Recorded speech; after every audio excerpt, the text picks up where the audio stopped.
নিকেতনত কোনোদিন নোহোৱা নোপোজা ঘটনা এটা ঘটি গ'ল। কোনে কৰিলে এনেকুৱা? কাৰ চকু পৰিলে এই পবিত্ৰ অনুষ্ঠানত?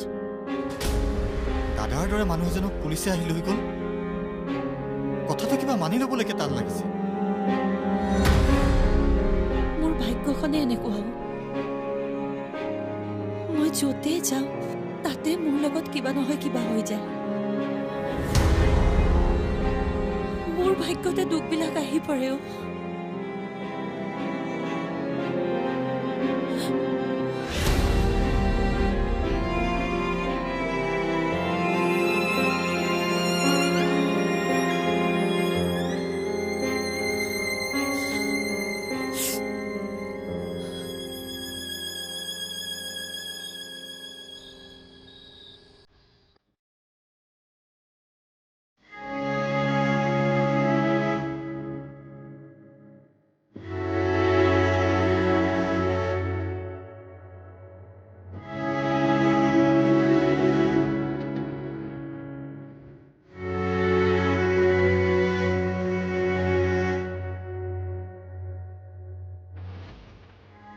দাদাক আজি আহিব নিদিয়ে নেকি? আশা নাই।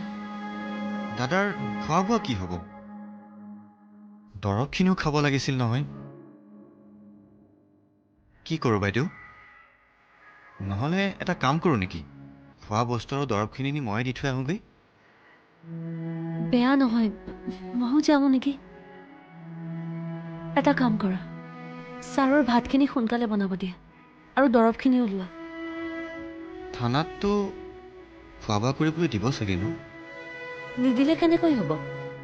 পুলিচবোৰো মানুহে। অঁ, কৰ্তব্যৰ খাতিৰত কেতিয়াবা অলপ নিষ্ঠুৰ হ'বলগীয়া হয়, কিন্তু মানৱতাটো তেওঁলোকৰো আছে। দাদাক একো অপমান নকৰিলেই হ'ল আৰু। নকৰে। ছাৰৰ কথা তেওঁলোকে জানে। অচিজনৰ লগত মই কথা পাতিছোঁ, কিন্তু তেওঁলোকে উপায় নোপোৱাতহে এইবোৰ কৰিছে। নাজানো কাৰ কি স্বাৰ্থ আছে। দাদাৰ কথা কোনে কি লগালে বাৰু? হয়তো ভাল কাম এটা কৰাৰ বাবে কাৰোবাৰ চকুত পৰিছে। নহ'লে কাৰোবাৰ হিংসা হৈছে।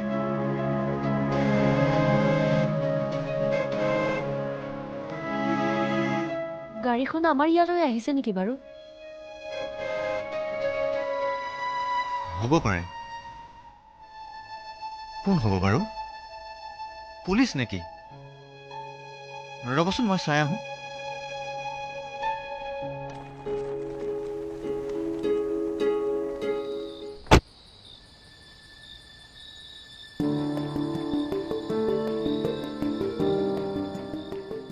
দাদা? দাদা? আপুনি আহিছে? কিয় মই আহিব নালাগিছিল নেকি?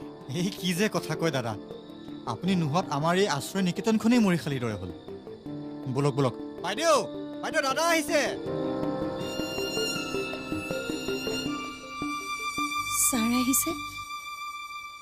ইয়াৰ কেনেকৈ হ'ল?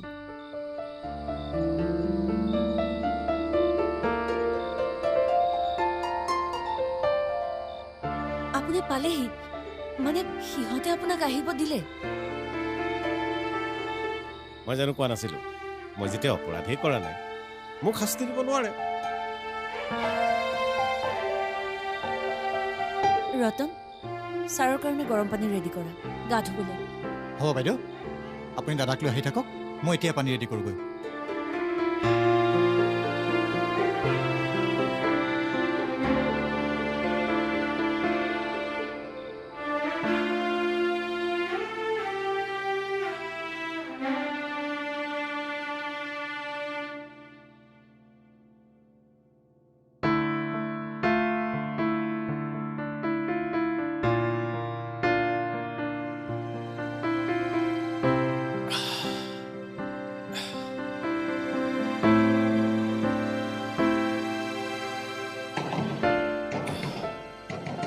কোন? ছাৰ, মই আহিব পাৰোঁনে? আহা খলাছ। ছাৰ, এই তাতে থোৱা।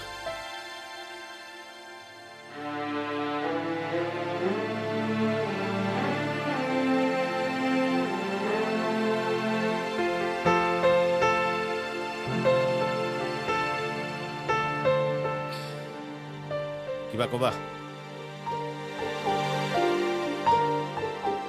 কোনোবাই এনে কমপ্লেইন কৰিছে আমাৰ ইয়াত নাৰী আৰু শিশু সৰবৰাহ এনে এলিগেশ্যন আনিবৰ বাবে মানুহজনৰ লাজ লাগিব লাগিছিল ইয়াত কাৰোবাৰ কোনো স্বাৰ্থ আছে ছাৰ ৰ'বা মানুহজন বুলি তুমি কাৰ কথা ক'ব বিচাৰিছা যিয়ে এই কমপ্লেইনটো দিছে তাৰ কথাই কৈছোঁ আৰোপ লগালে সকলো কথা সঁচা নহয় পুলিচেও জানে আমাৰ ইয়াত কি হৈ থাকে ছাৰ আপুনিতো আকৌ থানাত যাবলগীয়া নহয় ক'বতো নোৱাৰিম মোৰ বিৰুদ্ধে একো প্ৰমাণ নাই বুলি অচিয়ে মোক কৈছে কিন্তু ইয়াৰ পৰা বাহিৰলৈ যাবলৈ মানা কৰিছে নজৰবন্দী চচ ভাল কাম কৰিলেও সন্দেহৰ পাত্ৰ হ'ল শেষত কিন্তু সত্যৰে জয় হয় ছাৰ সত্যই মানুহক কেতিয়াও বঞ্চনা নকৰে সেইকাৰণে পুলিচে মোক সসন্মানে এৰি দিবলৈ বাধ্য হ'ল কিন্তু মই এই সত্যটো উলিয়াম যে কোনে এই কামটো কৰিলে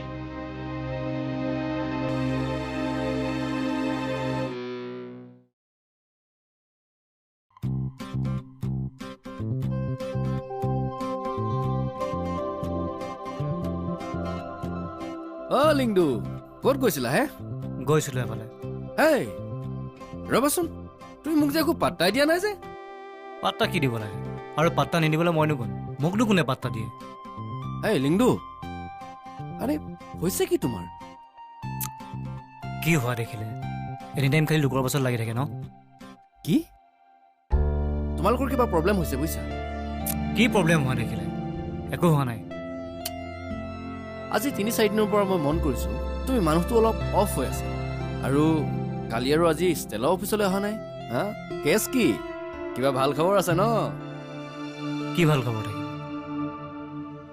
আমাৰ নিচিনা মানুহৰ ভাল খবৰ থাকিব পাৰেনে বেয়াবোৰেহে আমাক আগুৰি থাকে চোৱা ভাই কিবা যদি প্ৰব্লেম আছে মোক শ্বেয়াৰ কৰা না পাৰিলে সহায় কৰিমতো একো হোৱা নাই প্ৰসেন দা আপুনি বিয়া পতা নাই যে বৰ ভাল কাম কৰিছে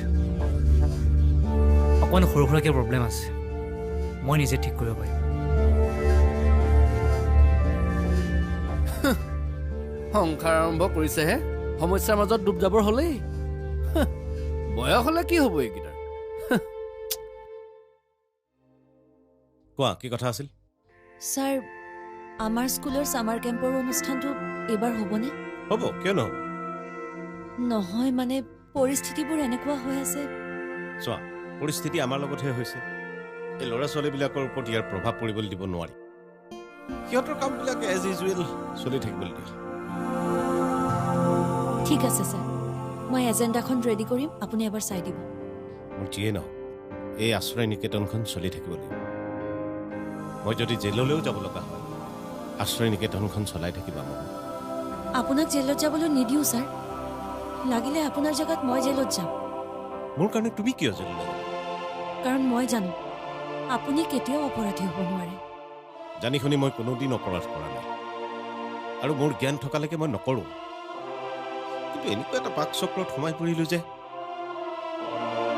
এই আশ্ৰমখনক লৈ কোনোবাই ষড়যন্ত্ৰ কৰিছে অচিজনে যদি মোক সহায় নকৰিলেহেঁতেন মই আজিও লকআপৰ ভিতৰতে থাকিব লাগিলেহেঁতেন কেছটো এতিয়াও শেষ হোৱা নাই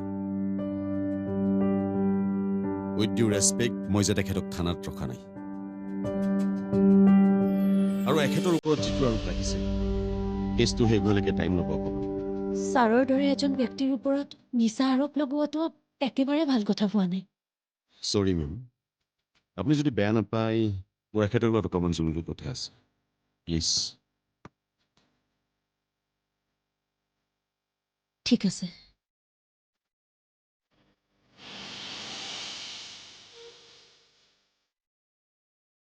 আহক আমি সেইফালে যাওঁ বলক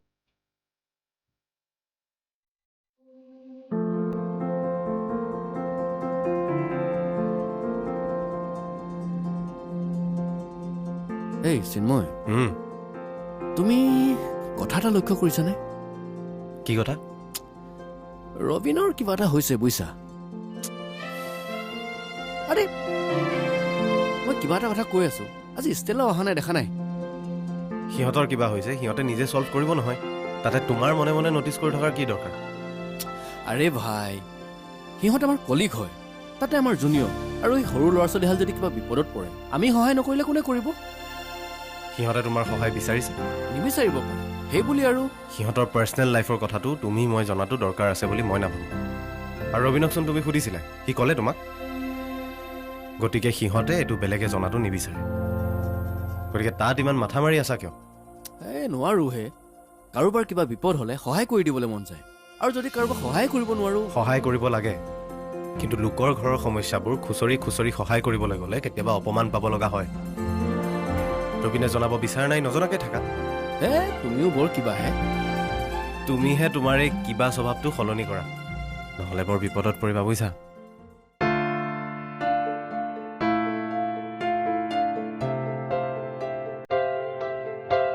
শ্ৰেণীকেতনখন আপুনি বৰ সুন্দৰভাৱে চলাই আছিল কোনেওতো আঙুলিটোৱে কথা ক'বলৈ সাহস কৰা নাছিল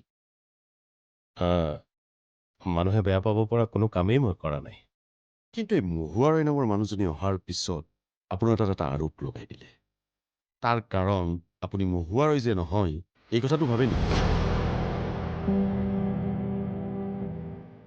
অহুৱাক ইয়াত থাকিবলৈ দিয়াৰ আগত মই তাইৰ বিষয়ে সকলো কথা জানি লৈছো কি জানিছে কিমান জানিছে চলনাময়ী নাৰীৰ কথা কিমান জানিছে আপুনি চলনাময়ী এই নাৰীৰ ৰহস্যৰ কথা নাই মহুৱা চলনাময়ী নহয় আপুনি জানেনে মেজৰ যে তাইৰ ঘৰৰ মানুহৰ লগত কোনো সম্পৰ্ক নাই আপুনি এইটোও জানে যে তাই বিয়া চিয়া নোহোৱা কৰি এটা ল'ৰাৰ লগত সম্পৰ্ক কৰি সন্তান জন্ম দিয়াৰ কথা আপুনি এইটোও জানেনে যে তাইৰ বহুত ধনী ধনী ঘৰৰ ল'ৰাৰ লগত সম্পৰ্ক থকাৰ কথা মহুৱাই এইবিলাক কথা মোক সকলো কৈছে তাই পৰিস্থিতিত পৰিহে এনেকুৱা কাম কৰিছে মানুহে তাইক ইউজ কৰে তাইক মানুহে ইউজ নকৰে মেজৰ তাইহে মানুহক ইউজ কৰে চাকৰি লয় থকা ঘৰ লয় আৰু ছোৱালী পঢ়াৰ খৰচ লয় আচ্ছা তাৰমানে কথা এইবোৰ চলি আছে আপুনি কোৱা প্ৰতিটো খবৰেই মোৰ ওচৰত আছে তথাপিও মই কওঁ মহুৱা ৰয়ৰ মাজত সততা আছে এটা বিশৃংখল জীৱনৰ পৰা পৰিত্ৰাণ পাবৰ কাৰণে তাই আহি ইয়াত মানুহৰ সেৱা কৰিবলৈ লৈছে আপোনাৰ ভুল ধাৰণা কাৰণ এই মহিলাগৰাকীৰ সকলো তথ্য মই সংগ্ৰহ কৰিছোঁ তাই এটা ল'ৰাৰ লগত বিয়া চিয়া নোহোৱাকৈ আছিল আৰু পিছত যেতিয়া তাইৰ বেলেগৰ লগত সম্পৰ্ক থকা গম পালে সেই ল'ৰাটোক তাই গাড়ীৰ আগত ঠেলা মাৰি হত্যা কৰিছে কি আৰু গোটেই ঘটনাটো এটা এক্সিডেণ্ট কেছ বুলি ক্ল'জ কৰি পেলালে মিছা কথা সেইবোৰ চব মিছা কথা আপুনি ইমান ডাঙৰ মিছা কথা কেনেকৈ ক'ব পাৰে কোনে ক'লে আপোনাক এইবোৰ কথা কাৰ নিৰ্দেশত আপুনি মোৰ ওপৰত ইমান ডাঙৰ আৰোপ লগাই ছাৰৰ এই পবিত্ৰ আশ্ৰমক অপবিত্ৰ কৰিব আহিছে কুল ডাউন মই চব গম পাইছো ছাৰ এখেতে এইবিলাক চব সম্ৰাট চান্নেলৰ নিৰ্দেশত কৰি আছে সম্ৰাটে ষড়যন্ত্ৰ কৰিছে ছাৰ হয়নে নহয় কওক য়েছ এই আশ্ৰয় নিকেতনৰ কমপ্লেইন কৰা মানুহজনেই হ'ল ডাবুল এক্সৰ মালিক সম্ৰাট